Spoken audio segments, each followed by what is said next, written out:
SOS Psy, bonjour. Salut Sophie, merci de jouer le jeu. Je ne sais pas si je serai à la hauteur. Je sais animer des séances de débriefing, je n'ai encore jamais mené une séance de psychanalyse. Tu es capable d'écouter, c'est l'essentiel du travail de psy. Je peux te demander comment ça va? Je croyais aller, paradoxalement, alors que je pensais que j'allais vraiment pouvoir tourner la page et que, avec le temps, j'avais forcément fait le deuil de mon poste. J'ai l'impression que c'est maintenant que je vis le moment le plus difficile, 1 an après les événements. Pourtant, tu me connais, tu sais que je ne suis pas très anniversaire. Cela signifie peut-être que le traumatisme de ton licenciement était plus profond que tu ne voulais bien l'admettre ou qu'il ne te semblait. La douleur, les souffrances s'exacerbent souvent à la date anniversaire chez les victimes d'un choc brutal. Pourquoi un tel différé? Tu as évacué, tu as mis le trauma entre parenthèses pour amortir le choc. Tu t'es raconté que tu vivais bien ce qui survenait alors que c'était peut-être faux. J'étais pourtant sincère, je me surprenais à bien le vivre. Je le mettais sur le compte de l'expérience. J'avais déjà dû gérer un licenciement. J'avais aussi besoin de souffler, je profitais de cette période pour essayer de me ressourcer.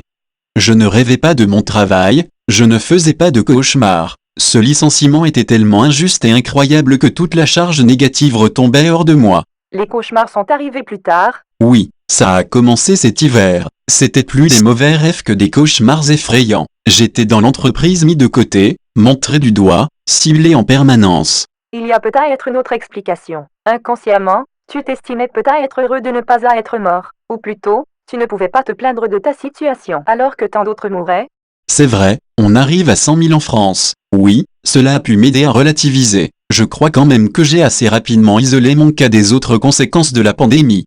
En fait, je vivais une situation doublement angoissante. Je ne suis pas immunisé contre le coronavirus. En même temps, j'avais au fond de moi l'impression d'avoir déjà été victime de la pandémie en étant viré.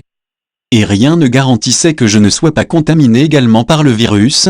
Tu en as toujours peur? Moins à présent mais, il y a 1 an, j'étais en état de stress permanent.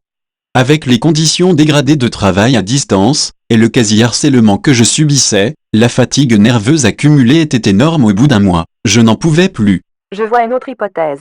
Tout ressort à présent car tu sens que le dénouement approche. Pour ton bien-être, à un moment ou à un autre, il faut que ça sorte. Possible? T'es-tu senti humilié par ce licenciement? Pas vraiment. La honte est plutôt sur celui qui l'a décidé. Ce n'est pas honteux pour toi mais ça peut être humiliant. J'ai imaginé certains se délecter de ce qu'ils pouvaient considérer comme une humiliation. Par exemple, je suis sûr que Chiotet, qui a 15 ans d'âge mental, s'est réjoui de ma destitution.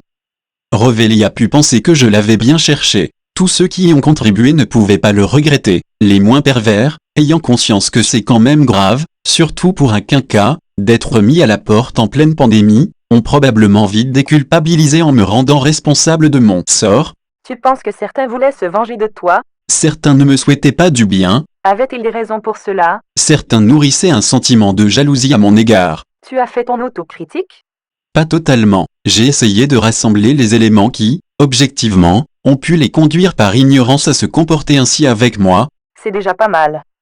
Tu étais un tyran avec eux? Diantre non. Développe. C'était plutôt le contraire. On pourrait davantage me reprocher de ne pas avoir été assez directif. Je n'ai jamais eu une mentalité de chefaillon, néanmoins j'avais tiré les leçons du passé et essayé de m'améliorer par rapport à mon précédent journal. Ce que je veux dire, c'est que je me suis efforcé de gommer encore plus les aspérités dues à la fonction hiérarchique. J'étais plus souple sur un tas d'aspects formels. Quels sont les éléments que tu as évoqués qui ont pu conduire tes collègues à comploter contre toi? Prenant acte de l'indépendance que les journalistes avaient eu l'habitude d'exercer, je n'ai sans doute pas assez communiqué avec eux. Du coup, ils sous-estimaient le volume de mon travail comprenant une grosse partie assez obscure et ingrate. Dans les périodes de surcharge de travail, j'étais le bouc émissaire idéal. Ce que je leur reproche c'est de n'avoir jamais eu les couilles de me le dire en face. Et les autres membres de l'équipe?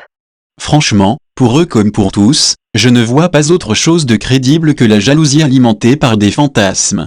Un par un, qu'ils puissent pointer des insuffisances chez moi et, donc, estimer qu'ils n'ont eux-mêmes rien à se reprocher dans leur travail, c'est l'hôpital qui se fout de la charité.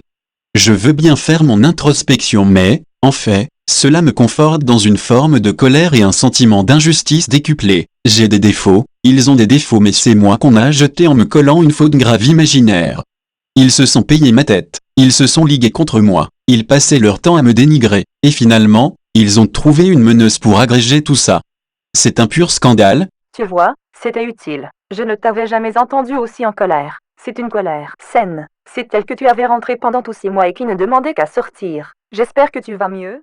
Ouais, je vais aller courir, j'ai encore besoin d'expulser quelques toxines.